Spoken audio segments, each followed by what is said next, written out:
Bonjour chers Sénégalais, chers compatriotes sénégalais du Sénégal comme de la diaspora.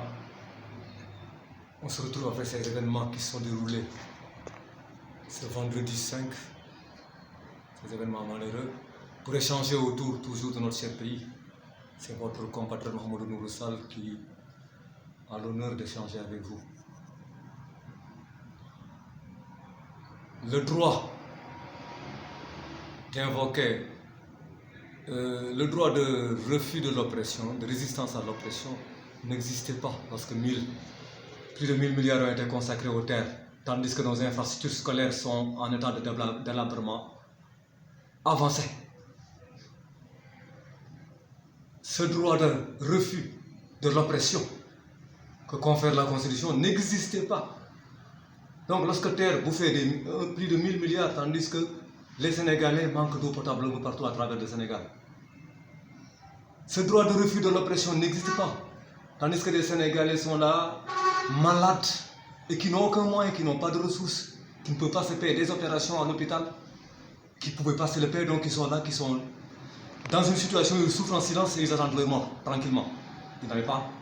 On ne pouvait pas invoquer pour eux le droit de résistance à l'oppression. Non, pas du tout. On ne pouvait pas résister le droit de résistance à l'oppression. Lorsque plus de 600 milliards ont été engloutis par l'Il Touba, tandis qu'on n'a pas d'infrastructures médicales, tandis qu'on n'a pas assez d'hôpitaux et qu'on n'a même pas assez de médecins. Non, du tout, ce droit n'existait pas. Tandis que tous ces crimes-là se perpétuent au Sénégal. Non, ce droit de résistance à l'oppression n'était pas conféré par la Constitution. J'en passe. Subitement, on se rend compte que ce droit de résistance à l'oppression nous est conféré par la Constitution après qu'une plainte a été déposée par une plaignante contre un homme politique, un homme de la classe politique de l'opposition sénégalaise. Et à ce moment, on a chauffé l'opinion sénégalaise à blanc en invoquant ce droit de résistance à l'oppression. Et cette bonne partie de la jeunesse-là qui a été chauffée à blanc a manifesté, mais manifesté comme il ne se devait pas, en incendiant à gauche et à droite des biens privés comme publics, en spoliant des biens de magasins, en détruisant des petites et moyennes entreprises. Et ce Sénégal qui était déjà très mal en point avant ces événements, ce serait une gageure que de dire que le Sénégal s'en remettrait facilement. Non, parce que des entreprises ont été mises à genoux et les emplois aussi vont disparaître avec ces entreprises qui ont été mises à genoux. Parce que les Sénégalais qui avaient investi, eu le courage d'investir dans leurs entreprises, etc., ne vont plus avoir le courage de réinvestir demain, sachant que rien ne garantit la sécurité de leur investissement. Et un pays qui a été subjugué par le chômage va l'être davantage. Parce que malheureusement, d'autres vont perdre leur emploi. Et d'autres familles vont plonger dans l'insécurité alimentaire.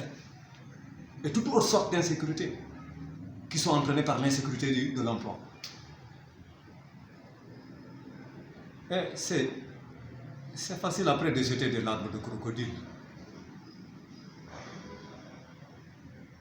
en pleurant les morts là par des minutes de silence, c'est facile. Et en décernant un jugement univoque que c'est l'État qui est uniquement responsable de ce qui s'est passé. Et en invoquant le droit de pouvoir déposer des plaintes au niveau de la CPI. Mais la CPI, ce n'est pas des aventures, ce n'est pas des minables qui sont là-bas, des débutants qui sont là-bas. Quand elles viennent faire une enquête, elles ne vont pas seulement se contenter du crime, de l'instant du crime, mais elles vont se contenter aussi de voir tous les éléments qui ont mené au crime. Chers Sénégalais, la Grande Amérique, pays de la liberté d'expression et de la liberté d'opinion, dans cette Grande Amérique, Twitter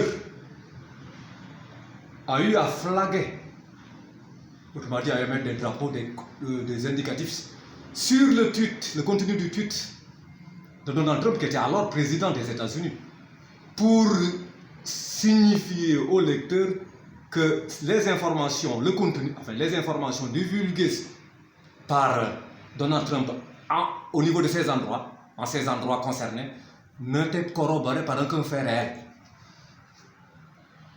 Et après un instant, avec un instant d'indifférence, Facebook même s'est vu contrainte, à la suite de la pression de certains de ses employés, d'emboîter le pas à Twitter.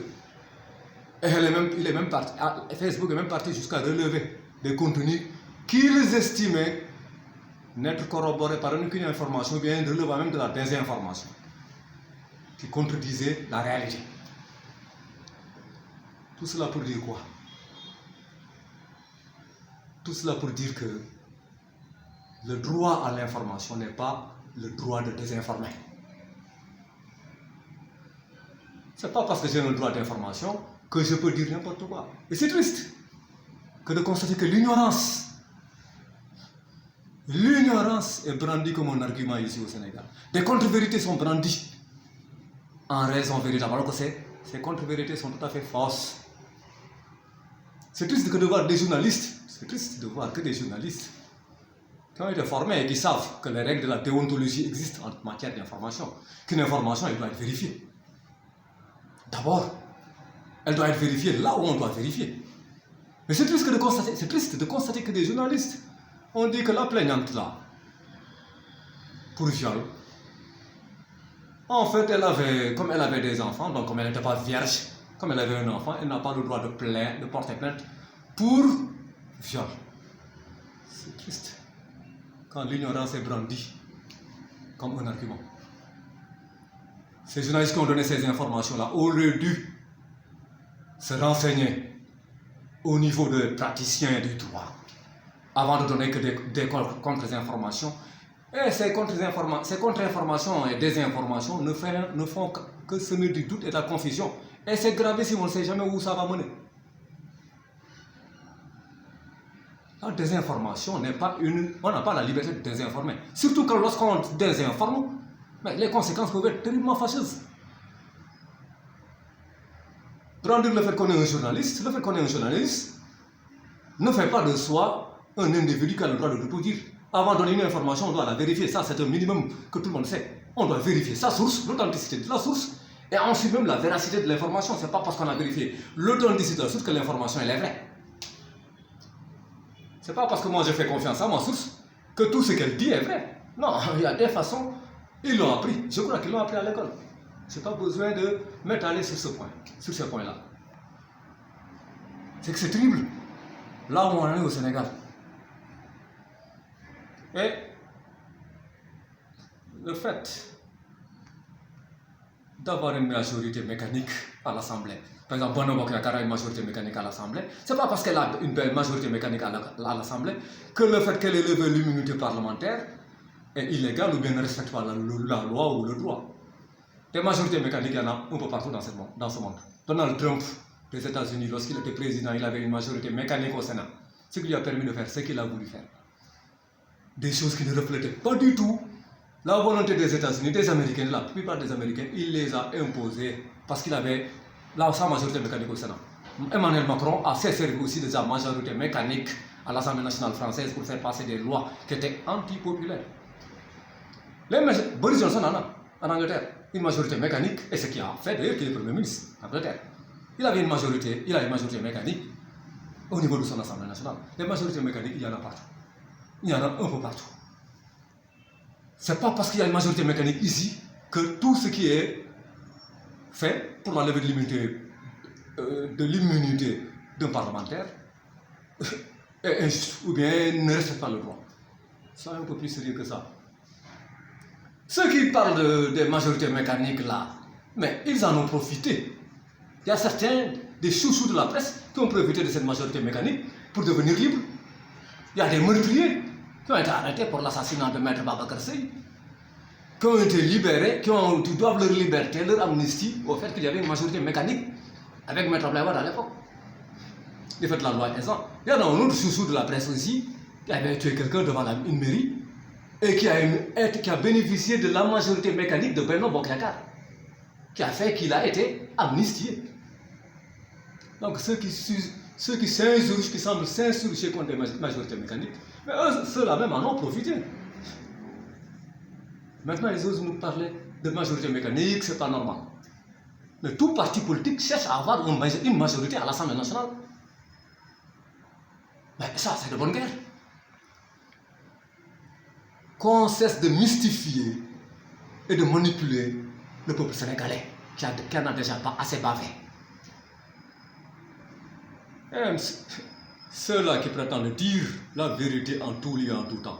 Quand l'un d'entre eux, on lui a demandé, après qu'il a fini de calomnier, je ne dis pas de calomnier, excusez-moi, mais quand il a fini de critiquer sévèrement, de tenser, comme il a voulu le ministre de l'Intérieur du gouvernement Macky Sall, Antoine Félix, je ne sais plus comment dire, quand on lui a posé une question sur Aïssata Tall Sall, qui s'était exprimé pratiquement de la même façon que c'est Antoine Félix Diome,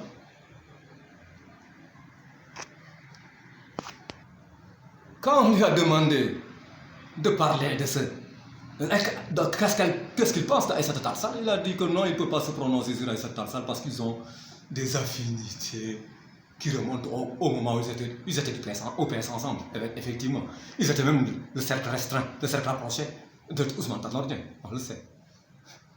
Donc on peut tirer à boulet rouge sur un ministre, mais on peut éviter d'en faire autant pour un autre qui s'est prononcé sur la même chose en donnant les mêmes arguments. Parce que celui-là, on a des affinités, celle-là plutôt, on a des affinités avec elle. C'est ça la démocratie, c'est ça le respect de la mémoire des Sénégalais qui sont décédés lors des manifestations. Ils sont plus sérieux que ça. Et on ose dire que non, c'est un complot qu'il y a eu contre Karim Wade parce qu'on n'aurait pas dû... Karim Wade mérite bien la prison. Il a volé, il a eu à gérer des biens sénégalais, il a eu à détourner de l'argent sénégalais. Le complot, ce qui n'est pas sérieux, c'est que Karim Wade était laissé, qu'on l'ait laissé partir, sortir du Sénégal alors qu'il n'a pas restitué l'argent qu'il avait pris au Sénégalais. C'est ce qui n'est pas sérieux. C'est ça qui n'est pas normal. Tous ceux qui cherchent à défendre aujourd'hui Karim Wade, c'est de la malhonnêteté, ils mettent en avant de la malhonnêteté. C'est des biens sénégalais qu'il a détournés et il doit les restituer. Ce qui n'est pas sérieux, c'est que Karim Wade seul a été jugé et que d'autres qui étaient au PDS et qui en ont profité, qui ont détourné eux aussi des biens sénégalais, qu'on ne les ait pas jugés au niveau de la CRI. C'est ce qui est anormal. Mais dire que oui, Karim Wade, c'est un complot qui a eu lieu contre Karim Wade, c'est des histoires. C'est des propos de malhonnêtes. Soyons sérieux. Le Sénégal mérite mieux que ça. Parce qu'aujourd'hui, un de leurs collaborateurs de l'opposition est dans une situation terrible. Ils veulent blanchir tous les gars de l'opposition qui ont été jugés par ce régime-là. Soyons sérieux. Et puis, les gens du PS, les briques, les nouvelles briques qu'on va apporter à la construction de nouveau Sénégal là, les briques du PS on ne les prendra pas. Pourquoi? Parce que le PS, sur les 61 ans qu'il y a eu depuis l'indépendance, le PS a eu à gérer le pays pendant 40 ans.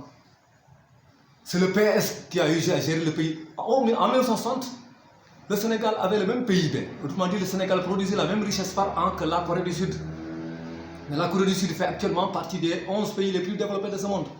Et le Sénégal fait partie des 18 pays les plus pauvres, du continent le plus pauvre du monde. Autrement dit, de l'Afrique. Et ça, c'est la conséquence de quoi? De la gestion du PS. La PS, qu'est-ce que le PS, autant pour moi, qu'est-ce qu'il a réussi à faire? Ce qu'il a réussi à faire, c'est qu'alors que l'arachide se vendait bien à l'époque, pendant les indépendances, alors que le phosphate se vendait bien et d'autres choses, qu'on avait beaucoup plus de poissons et autres, le PS nous a mené où? À des programmes d'ajustement structurel imposés par le FMI à la Banque mondiale. Le PS nous a mené vers un endettement que le Sénégal ne pouvait plus supporter. Le PS nous a mené vers une tarification, nous a tari nos sources de devises, et cela nous a mené à la dévaluation du franc CFA qui a eu lieu en 1994.